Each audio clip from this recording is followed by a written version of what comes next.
오늘 함께 시편 107편 말씀을 함께 살펴보고자 하는데요. 이 시편 107편 말씀에는 여러 가지 문제들이 나옵니다. 어려운 상황들이요.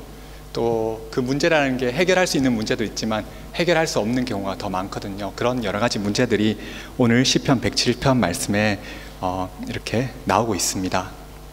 그리고 또 신약 성경을 보면요, 이런 비슷한 문제를 가졌던 여러 사람들이 있습니다.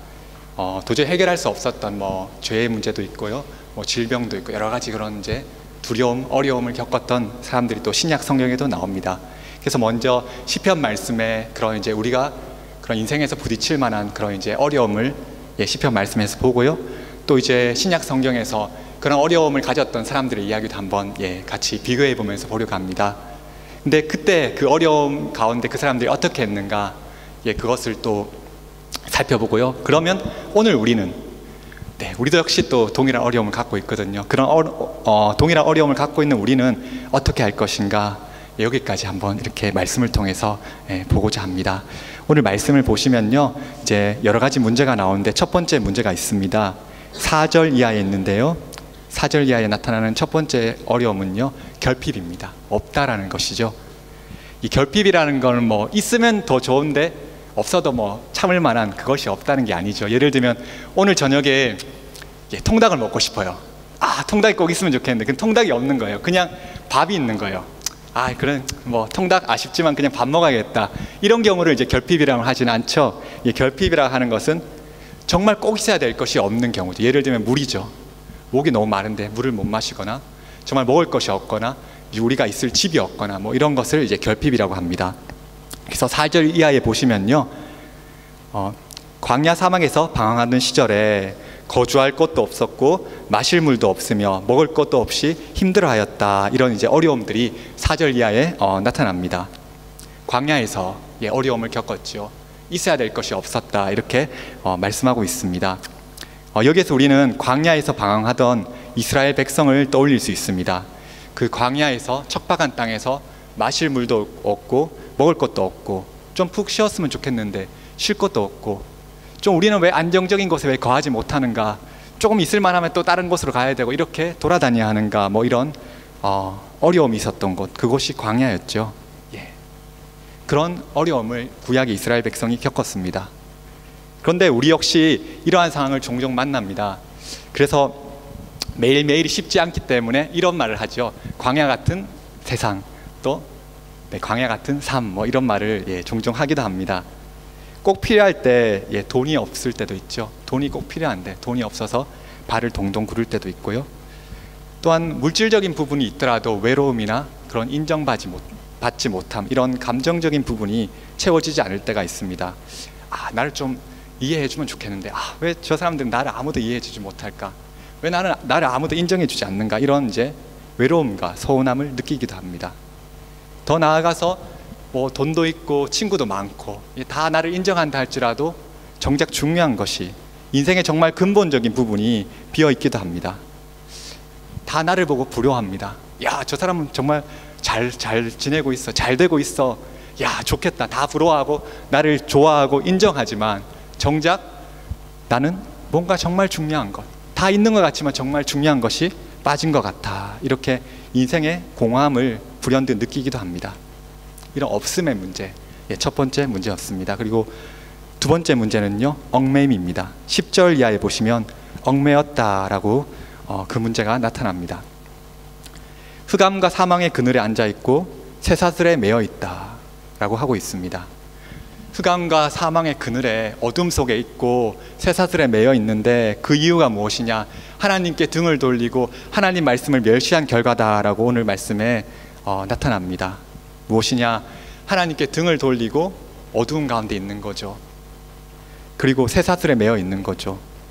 뭔가 좀 바뀌고 싶은데 이건 아닌 것 같은데 스스로 할 수 없는 그런 어려움입니다. 나 스스로 내 인생을 변화시킬 수 없고요, 또 다른 사람이 나를 도와줄 수 없는 그러한 부분이죠. 우리 신약 성경에서 이러한 어려움을 겪었던 여러 사람들이 있습니다. 그 요한복음에 보면요, 베데스다라는 목가가 있었습니다. 베데스다라는 목가에 병자가 누워 있었는데요, 무려 38년입니다. 38년 동안 병의 고통을 당했습니다. 여기서 38년 동안 아직 안 사신 분들도 많잖아요. 맞죠? 예. 내가 이때까지 산 것보다 더 오랜 기간 동안 병에 시달려온 거예요. 고침을 받지 못한 거죠.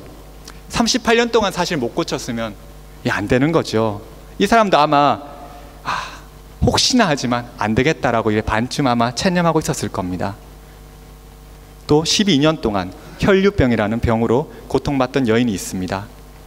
혈류병.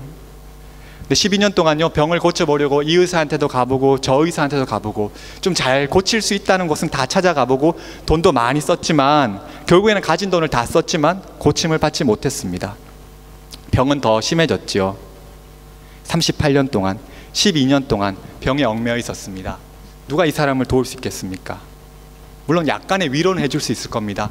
아이고 그래, 힘들지, 그래 괜찮아질 거야, 위로는 해줄 수 있죠. 물론 이 위로가 참 그 사람에게 도움 약간은 필요는 합니다만은 정작 이들이 필요한 것은 무엇이죠? 병에 낫는 거죠. 고침을 받는 겁니다. 이 얽매임에서 벗어나는 겁니다. 그러나 위로는 해줄 수 있겠지만 이들을 전적으로 도와줄 수는 없는 거죠.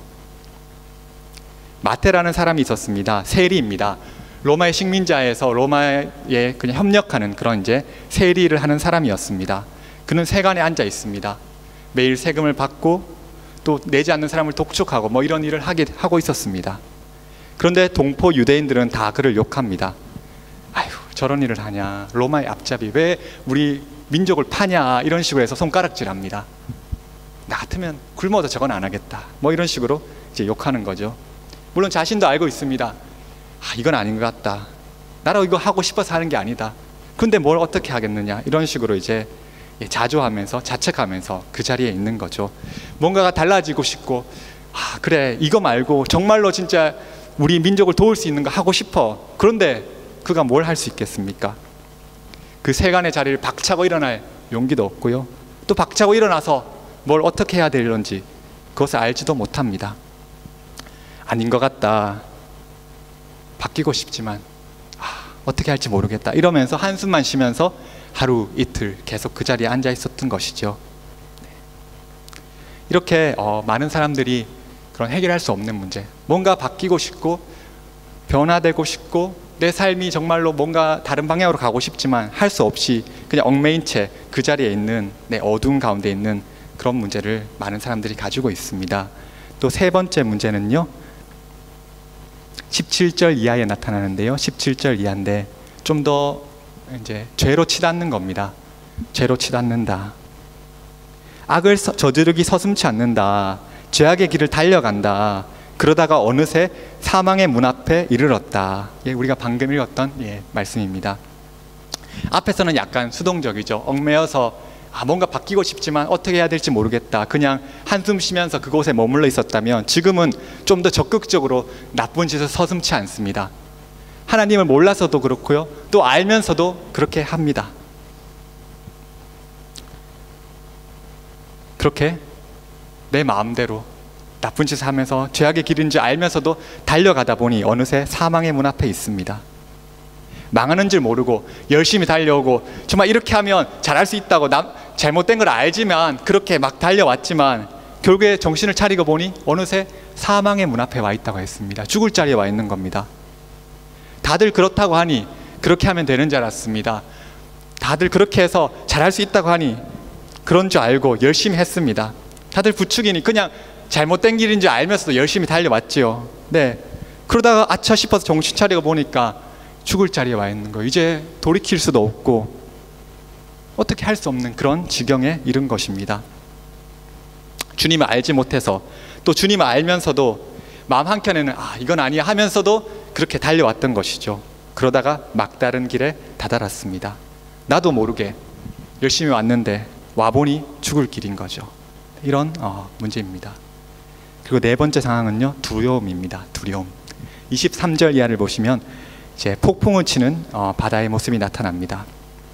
폭풍의 그런 모습이 나타나죠. 배가 있는데요, 폭풍이 쳐요. 막 바람이 심하게 불고요, 파도가 완전 배를 삼킬 것 같은 그런 파도가 칩니다. 그 안에서 선원들이 발버둥 쳐보지만 어떻게 할 수 없습니다. 막 이렇게 어떻게 배를 제대로 해보려고, 가라앉지 않게 하려고 애를 써보지만 도저히 할 수 없는 그래서 정말 당황하고 혼란스럽고 두려운 그런 이제 모습을 23절 이하에서 말씀합니다. 풍랑하면 혹시 떠오르는, 신약에 혹시 떠오르는 그런 사람들이 있나요? 풍랑에서 매우 두려워했던 제자들이죠. 예수님의 제자들입니다. 풍랑 속에서 두려워했던 그 예수님의 제자들의 모습을 우리는 생각할 수 있습니다. 또 풍랑이라고 하면 우리 삶에서 만나는 여러 가지 어려움이죠. 두려움을 또 가리킵니다. 우리가 위기 상황을 많이 만나는데요, 뭐 매일 만나는 건 아니지만 가끔씩 어려움, 정말 두려운 상황을 만납니다. 그래서 두려움이 나를 삼킬 것 같다, 이런 느낌을 가질 때가 있습니다. 너무 두려워서 삼켜질 것 같아, 어찌할 바를 모르겠다, 뭔가를 해야 될 것 같은데 어찌할 바를 모르겠다, 이런 상황을 만나기도 합니다. 이렇듯 우리는 여러 문제 상황에 부딪힙니다. 꼭 있어야 될 것이 없어서 뭔가가 좀 채워줘야 될 텐데 채워지지 않아서 답답하기도 하고요, 바꾸고 싶은데 바꿀 수 없는 그런 상황에 얽매이기도 합니다. 이게 아닌데 하면서도 열심히 달려가서 결국에는 돌이킬 수 없는 그런 지경에 이르기도 하고요, 때로는 두려움이 나를 삼키려 할 때가 있습니다. 이런 어려움은 그때 그 사람들이 겪었을 뿐만 아니라 오늘 우리도 부딪히는, 겪는 어려움이죠. 그러면 이런 어려움을 만났을 때, 두려움을 만났을 때, 없을 때, 뭔가가 채워지는데 없을 때, 내가 바꾸고 싶은데 바뀌지 못할 때, 이때 무엇을 해야 될까요? 이때 무엇을 해야 되겠습니까? 생각하시는 그거 맞습니다. 지금 생각하고 계시죠? 그거 맞습니다. 네. 우리는 이미 그 답을 알고 있어요. 네, 답을 알고 있습니다. 다만 그 답대로 하지 않을 때가 너무 많아서 그렇죠. 답은 뭐냐?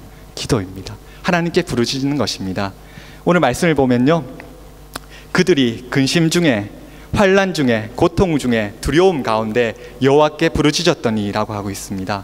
애타는 가운데, 갈급한 가운데, 두려움 가운데, 매여있는 가운데 하나님께 등을 돌리고 내 마음대로 하다가 결국에는 막다른 길에 부딪혔을 때 그제서야 고개를 들어 주를 바라보았다고 합니다. 그제서야. 조금 답답하긴 합니다. 진작 좀 주를 바라보았으면 좋았을 건데요, 하고 싶은 대로 다 하다가 마음대로 해보는 데까지 해보다가 안 되니까 그제서야 주님을 바라보는 것입니다. 그제서야.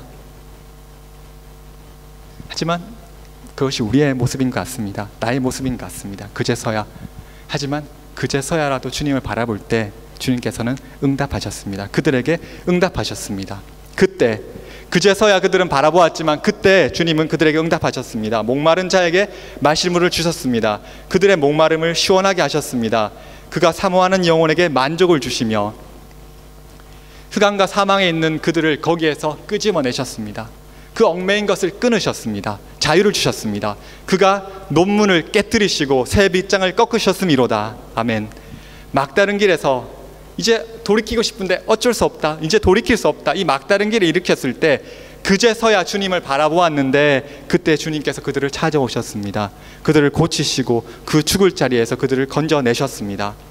풍랑 속에서 두려워하고 어찌할 바를 몰라서, 할 수 있는 것이 없어서, 어찌할 것을 몰라서 주님을 찾았는데 주님께서 풍랑을 잠잠하게, 고요하게 하셨습니다. 잠잠하라, 고요하라 말씀하셨습니다. 오늘 시편 말씀에서 후렴구처럼 반복되는 구절이 있습니다. 후렴구처럼요, 여러 번 반복되는 구절이 있는데요, 여호와의 인자하심과 인생에게 행하신 기적으로 말미암아 그를 찬송할지로다. 여호와의 인자하심과 인생에게 행하신 기적으로 말미암아 그를 찬송할지어다. 아멘. 이렇게 말씀하고 있습니다. 이 구절은요, 하나님이 어떤 분이신가를 보여줍니다. 하나님이 어떤 분이신가? 하나님의 인자하신 분이시죠. 하나님은 사랑이시죠. 어떤 분이신가를 보여주고요, 또 하나님께서 어떤 일을 하시는가, 어떤 일을 하셨는가, 이것을 보여줍니다. 여호와의 인자하심, 어떤 분이신가, 우리에게 행하신 기적으로 말미암아 어떤 일을 하시는가, 하나님에 대해서 보여줍니다. 하나님은 어떤 분이십니까? 선하시며 인자하신 분이십니다. 주의 선하심과 인자하심은 영원하다라고 합니다. 주님은 선하시고요, 사랑이신 분입니다. 그런데 더 놀라운 것은 그 사랑이 어디를 향하느냐, 주님은 사랑이신데, 주님은 인자하신 분이신데 그 사랑과 인자하심이 나를 향한다라는 것이죠. 주님께서 나를 사랑하시고 주님께서 나에게 그 인자하심을 보이신다는 것입니다. 주님께서 바라보시고 주님의 마음이 가 있는 곳, 나에게 쏟으시는 곳은 바로 나다, 우리다라는 것이죠. 또 주님은 능력 있으신 분입니다. 놀라운 일을 하시는 분이시죠. 온 세계를 창조하시고 뭐든지 하실 수 있는 분이십니다. 근데 그 주님의 능력이, 그 주님의 놀라운 일이 어디에서 일어나느냐, 어디에서 일어나냐, 저 멀리가 아니라, 어느 저 사람에게 아니라, 누군가 저 사람에게 아니라 바로 나죠. 나의 삶 속에서 주님께서 일하신다는 것입니다. 그 능력이 내 삶 속에서 이루어진다는 것입니다. 주님께서 나를 사랑하시고 그 능력이 내 삶에서 이루어진다. 너무나 감사한 말씀입니다. 내 삶에 개입하셔서 놀라운 일을 이루십니다. 그렇기에 주께 부르짖은 사람은 응답을 얻었습니다. 고개를 들어 주를 바라보고 주의 이름을 부르는 사람은 구원을 얻었습니다.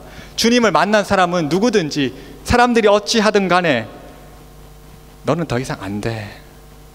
야, 이것도 어느 정도지. 어느 정도면 어떻게 해보겠는데 더 이상 안 돼라고 하는 사람들도 주님을 만났을 때 그 인생이 변화되었습니다. 그래서 예레미야 말씀에서 이렇게 말씀합니다. 너희가 전심으로 나를 찾고 찾으면 나를 만나리라. 예, 그렇습니다. 주님께서는 우리를 버리지 않으시고 우리에게 등을 돌리지 않으시고 우리가 찾기만 하면, 주님 앞에 나가기만 하면 만나 주시겠다고 말씀하십니다. 그 사랑이 우리를 향해 있고요, 그 능력이 우리 삶 속에서 일어나는 줄 믿습니다. 사마리아 우물가에서 그 여인이 예수님을 만났습니다. 여인의 삶에는 중요한 것이 빠져 있었거든요. 그런데 주님을 만났을 때 예수님께서 그 여인에게 영생의 생수를 주셨습니다. 이 물을 마시는 자마다 다시 목마르려니와 내가 주는 물을 마시는 자는 영원히 목마르지 아니하리니 내가 주는 물은 그 속에서 영생하도록 솟아나는 샘물이 되리라. 아멘. 주님을 만났고요, 그녀의 삶은 달라졌습니다.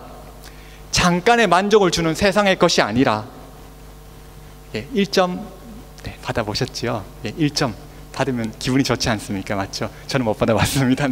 1점을 받으면 기분이 좋잖아요. 그리고 좋은 직장에 가거나 월급이 오르면 기분이 좋잖아요. 집을 사도 기분이 좋잖아요. 근데 1점 받은 거는요, 한 일주일 정도 갈 것 같습니다. 그리고 월급 오르면 한 달, 집은요 한 1년. 근데 그것도 금방 사라집니다. 이런 금방 잠깐 좋았다가 말 세상의 것이 아니라요, 주 안에 있는 영원한 생수를 마시게 되었습니다. 주님께서 마찬가지로 우리 삶에 개입하십니다. 우리 삶에 임하십니다. 그리하여서 하늘의 것으로 우리를 채워주신 줄 믿습니다. 잠깐 좋다고 말, 그냥 오늘 좋다가 내일 좋으면 그냥 그만일, 그런 세상의 것이 아니라 하늘의 은혜로 영생의 생수로 우리를 채워주신 줄 믿습니다. 주의 성령을 우리에게 부어주십니다. 주님 목마릅니다, 저를 채워주십시오. 이렇게 주님께 나아가고 주님께 손을 들기만 하면, 나의 잔을 주님께 들기만 하면 주님께서 가장 좋은 것으로, 주님께서 가장 좋은 것을 우리에게 채워주신 줄 믿습니다. 채워주시는 주님이시죠. 38년 된 병자가 베데스다 목가에서 소망 없이 누워있다가 안 돼, 안 될 거야, 그래도 혹시나 하면서 소망 없이 누워있다가 예수님을 만났습니다. 12년 동안 혈류병을 앓던 여인이 길가에서 우연히 예수님을 만났습니다. 마태가 세관에 앉아있다가 예수님을 만났습니다. 일어나라, 일어나라고 주님께서 그들에게 말씀해 주셨죠. 그렇게 주께서 말씀하실 때 그들을 얽매고 있던 병이 떠나갔습니다. 내가 변화시킬 수 없었던, 아닌데 하면서 앉아 있었지만 거기에 얽매여 있었던 그 자리에서 일어날 수 있었습니다. 내가 바꿀 엄두조차 내지 못했던 나의 인생이 달라졌습니다. 그들은 병상을 박차고 일어났습니다. 세간의 자리를 박차고 일어났습니다. 주님은 일어나라 말씀하시면서 그들의 손을 잡으셔서 일으키시고요, 주님께로 당기셨습니다. 그래, 거기 있지 말고 나와 함께 가자 당겨주셨죠. 우리 역시 마찬가지입니다. 우리 힘으로 우리 인생을 바꿀 수 있었겠습니까? 바꿀 수 없습니다. 할 수 없다고 좌절하고 있을 때, 할 수 없다고 그렇게 얽매여 있을 때 주님께서 우리에게 찾아오셔서 아니다, 같이 가자라고 우리를 당기시고 우리를 주님과 함께 갈 수 있도록 해주셨죠. 주님과 함께하는 새로운 삶으로 그들을 당기신 주님께서 우리 역시 그렇게 주님께로 우리를 당겨주시고 새로운 삶을 주셨습니다. 강도 살인으로 사형 선고를 받은 한 사람이 있습니다.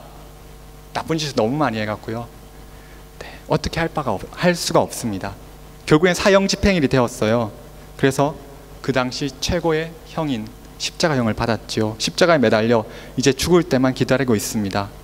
이제 곧 죽을 건데 뭐 돌이킬 기회가 있겠습니까? 이제 그의 삶은 곧 얼마 지나지 않아 비참하게 끝날 겁니다. 그때 어찌된 일인지 그는 옆으로 눈을 돌립니다. 그곳에 주님께서 계셨지요. 주님을 보게 됩니다. 마지막 힘을 다해서 주 예수님께 간구합니다. 예수여, 당신의 나라에 임하실 때 나를 기억하소서. 주님, 나를 기억해 주세요. 이제 나는 돌이킬 기회가 없지만 주님, 그래도 마지막으로 주님을 바랍니다. 놀랍게도 주께서 그에게 응답하십니다. 내가 진실로 너희에게 이르노니 오늘 내가 나와 함께 낙원에 있으리라. 아멘. 그가 눈을 감았고 다시 떴을 때 어디에 있었을까요? 그 앞에 누가 있었을까요? 예수님이 계셨을 겁니다. 예수님이 계셨습니다. 천국에서 주님을 만났을 겁니다. 이제는 더 이상 돌이킬 수 없다 할 지경이라도 그때 눈을 들어 주님을 바라보았을 때 그때 주님께서 우리를 고치시고 우리를 건지십니다. 사망의 문 앞에서라도 이제 곧 끝난다, 이제 더 이상 할 수 없다 할 지경이라도 그때 주님을 바라보면 주님께서 그 손으로 잡으셔서 그곳에서 나를 건지시고 어찌할 수 없었던 나의 일그러진 삶을 바로 펴시고 온전하게 회복시키신 줄 믿습니다. 풍랑 속에서 제자들이요 예수님을 찾았습니다. 막 애를 쓰고 해봐도 어떻게 할 수 없거든요. 곧 배가 가라앉을 것 같아요. 죽을 것 같아요. 그래서 주무시고 계시는 주님을 깨웠습니다. 주님, 우리가 지금 죽게 되었습니다. 주님, 그렇게 주무실 때가 아닙니다. 이렇게 주님을 찾았습니다. 다급하게 찾았는데요, 주님께서 일어나셔서 풍랑과 바람을 향해서 명령하셨습니다. 고요하라, 잠잠하라 명령하셨습니다. 그러자 고요해졌습니다. 평화가 임하였습니다. 그 풍랑을 잠잠케 하신 주님께서 오늘 나에게 말씀하신 줄 믿습니다. 두려움과 위험과 내 마음에 그 어찌할 바 없는 분노나 그런 여러 가지 그러한 것들을 나를 삼킬 것 같은 그런 두려움을 잠잠케 하시고 참 평안을 나에게 주십니다. 평안을 너희에게 끼치노니 곧 나의 평안을 너희에게 주노라. 주님의 평안을 우리에게 주시는 줄 믿습니다. 뿐만 아니라 풍랑이 있지만 풍랑을 넘어서서 우리가 가야 될 항구로 인도하신다고 했습니다. 풍랑이 있을 때 잠잠케 하시고 또 좋을 때도 있고 또 어려움이 있지만 그때마다 주님께서 그것을 넘어서게 하시고 결국에는 우리가 가야 될 그곳으로, 그 항구로 우리를 안전하게 인도하신다라고 오늘 말씀에 기록되어 있습니다. 그렇게 우리는 그냥 이렇게 기도할 뿐입니다. 네, 그렇습니다. 주님, 제 삶이 주의 손에 안에 있기를 원합니다. 주님, 풍랑이 있을 때, 주님 의지할 때 잠잠케 하시고 늘 나를 붙드셔서 주님께서 원하시는 그곳으로 나를 인도하여 주옵소서. 이렇게 기도할 뿐이죠. 오늘 우리는 시편 말씀을 통해요, 삶에서 부딪히는 때로는 우리를 삼킬 것 같은 여러 문제를 살펴보았습니다. 또 그때 개입하셔서 역사하시는 주님을 알게 되었습니다. 복음서에서 여러 문제에 빠져있던 사람들이 예수님을 만났을 때 어떻게 변화되었는가, 어떻게 달라졌는가 하는 부분도 살펴보았습니다. 그렇다면요, 그때 그들이 예수님 만나고 주님 만나서 달라졌습니다. 그렇다면 오늘은요? 하나님 말씀을 들을 때 우리는 이런 태도를 취하면 안 되는데요. 예전에 그런 일이 있었구나. 그럴 수 있겠네. 좋겠어. 이렇게 그냥 고개를 끄덕끄덕거리면서 그냥 이렇게 그냥 인정하는 것, 그냥 그래 뭐 좋은 말이네, 뭐 이렇게 좋겠네, 이렇게 이 정도로 고개를 끄덕거리는 것에서 그쳐서는 안 됩니다. 오늘 말씀에서요, 하나님은 인자하시고 사랑이신 분인데 그 사랑이 나를 향한다라고 들었습니다. 하나님이 능력 있으시고 놀라운 일 행하시는 분인데 그 능력이 내 삶에서 일어난다고 들었습니다. 가망 없던 사람들이 주를 만났을 때 완전히 달라졌다고 들었습니다. 그 사람들이 뭐 특별한 거 있었습니까? 그 사람들은 특별한 게 있어서 되고 나는 안 되는 겁니까? 아니요. 그 사람들이나 나나 똑같지 않습니까? 특별한 분은 주님이시죠. 주님께서 그들을 만나주셨기 때문에 달라지신 것이 아니겠습니까? 오랫동안 병으로 고통받은 사람들이 병에서 노임을 받았고요, 결단하지 못하고 그냥 끌려가던 그런 삶을 살았던 사람들이 거기서 그 자리를 박차고 새로운 삶, 주님과 함께한 삶으로 나아왔습니다. 그 주님께서, 그들에게 일어나라고 말씀하신 주님께서 지금 나에게 말씀하시고 나의 손을 잡아 일으키신 줄 믿습니다. 지금 주 예수님의 십자가가 우리 앞에 있습니다. 인생의 막다른 길에서 이제 곧 죽을 사람이 주님 바라봐서 살았습니다. 그 주님께서 지금 우리 가운데 주님의 십자가가 우리 앞에 있습니다. 그 십자가를 바라보라고 하십니다. 목말라 애탈 때 다른 것에서 찾지 말고 주님께 나오길 바랍니다. 사망의 문 앞에 있을 때, 두려울 때, 이제 어떻게 할 수 없다라는 기정에 있을지라도 그제서야라도 주님을 바라보았듯이 우리도 지금 눈을 들어서 주님을 바라보기를 원합니다. 주님께서 십자가 바라보고 주께 부르짖으라고 하십니다. 우리는 특별한 건 아무것도 없지만, 그 사람들은 특별한 건 아무것도 없었지만 주님께서 나를 사랑하시기에, 주의 능력이 있으시기에 주를 바라볼 때 우리를 고치시고 회복시키실 줄 믿습니다. 주님께 나아가길 원합니다. 손 들고 주 앞에 나아가는 것, 그것으로 족합니다. 십자가 바라보는 것, 그것으로 족합니다. 주님의 십자가는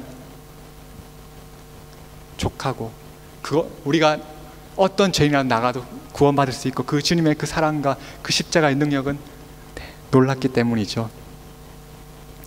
그렇기에 우리를 사랑하시는 다른 사람, 멋있는 사람 많은데요, 굳이 나를 사랑하시는, 굳이 우리를 사랑하시는 주님을 찬양합니다. 그리고 내 삶에 개입하셔서 나를 변화시키는 주님을 기대하고 소망합니다. 함께 기도하도록 하겠습니다. 하나님 아버지, 나를 사랑하시고 내 삶에서 세일을 행하시고 능력을 베푸시는 주님을 찬양합니다. 주님, 나는 아무 자격이 없고, 주님 그러하오나 주님께서 굳이 나를 사랑하시고 나의 삶을 아버지 변화시키시고 주님과 함께 가자고 아버지 당겨주신 줄 믿습니다. 우리가 그러하오니 주님을 바라보기를 원합니다. 주님을 쫓아가기를 원합니다. 늘 눈을 들어서 주를 바라보고 주의 십자가로 만족하고 그것만 쫓아가는 우리 될 수 있도록 하나님 도와주시옵소서. 말씀대로 주님 우리 삶에서 이루어질 줄 믿습니다. 역사하여 주시옵소서. 기대하고 소망 가운데 한 주를 살아가게 하여 주시옵소서. 감사드리며 주 예수 그리스도 이름으로 기도드렸습니다. 아멘.